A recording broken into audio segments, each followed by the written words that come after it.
Deuxième cas clinique. Monsieur D vous consulte pour une douleur anale aiguë évoluant depuis 48 heures.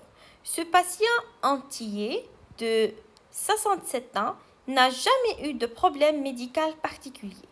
Il rapporte une consommation tabagique de 30 paquets par année d'environ, sevré il y a une dizaine d'années. Il boit environ une bouteille de rhum par semaine. À l'interrogatoire, il a 3 selles par semaine qui occasionnent des douleurs lorsque leur consistance est dure. Le papier toilette est parfois taché de sang rouge à l'essuyage. La douleur pour laquelle il consulte est apparue brutalement sans facteur déclenchant évident.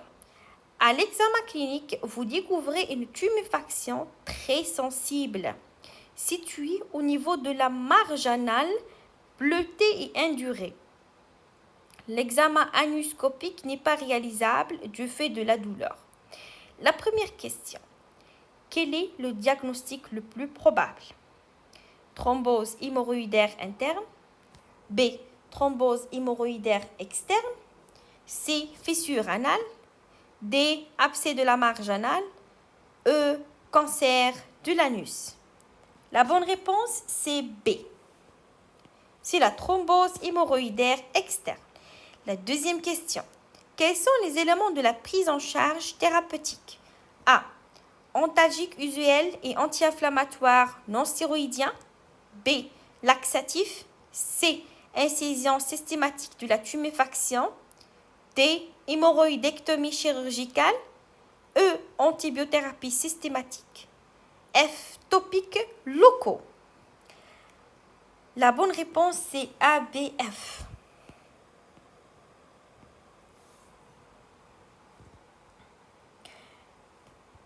La régularisation du transit, c'est la correction de la constipation ou de la diarrhée, est un objectif majeur du traitement de la pathologie hémorroïdaire.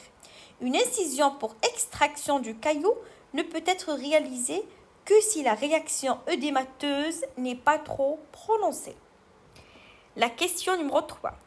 Pour quelle raison ce patient doit-il être revu lors d'une consultation ultérieure? A.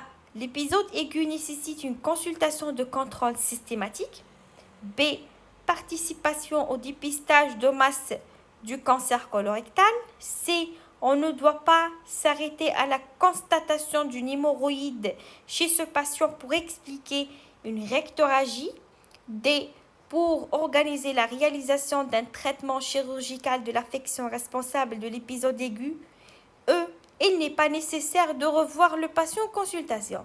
La bonne réponse, c'est C. C'est-à-dire, on ne doit pas s'arrêter à la constatation d'une hémorroïde chez ce patient pour expliquer une rectorragie. Une coloscopie totale est recommandée en présence de rectorragie chronique ou aiguë abondante, d'autant plus que le sujet a plus de 50 ans pour rechercher une tumeur colorectale. Question numéro 4. Un mois après l'épisode douloureux, la réalisation d'une coloscopie montre une masse végétante circonférentielle du barectome à 2 cm de la ligne pectinée. Quelle est la proposition vraie concernant les tumeurs du barectome? A. Il s'agit le plus souvent d'un carcinome épidermoïde. B. Il s'agit le plus souvent d'un adénocarcinome. C. Les hémorroïdes constituent un état précancéreux. D. Elles peuvent se développer à partir de lésions précancéreuses induites par HPV. E. Elle impose systématiquement la réalisation d'une sérologie VIH. F. Elles sont plus fréquentes dans la population homosexuelle masculine. La bonne réponse, c'est B. Il s'agit le plus souvent d'un adénocarcinome. Le cancer de l'anus peut être lié à une infection à l'HPV et doit faire réaliser une sérologie VIH et il est de type épidermoïde à la différence des cancers colorectaux qui sont des adénocarcinomes. Question numéro 5. Une résection chirurgicale est envisagée. Quelles complications possibles peuvent survenir survenir dont vous devez avertir le patient? A. La réalisation d'une stomie définitive sera très probable. B. Incontinence anale. C. Douleur chronique. D. Hypertonie sphinctérienne anale. E. Thrombose veineuse profonde. F. Éjaculation rétrograde. La bonne réponse, c'est B, C, E. Incontinence anale, douleur chronique, thrombose veineuse profonde. La réalisation d'une stomie définitive dépend de la distance séparant le bord inférieur de la tumeur du plancher des muscles releveurs de l'anus, conditionnant la faisabilité d'une anastomose colo-anale. Question 6.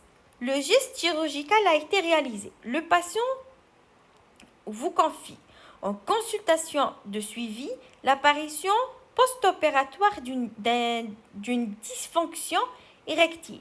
Quelles sont les propositions vraies? Des troubles de l'érection sont observés chez environ 25% des patients ayant eu cette opération.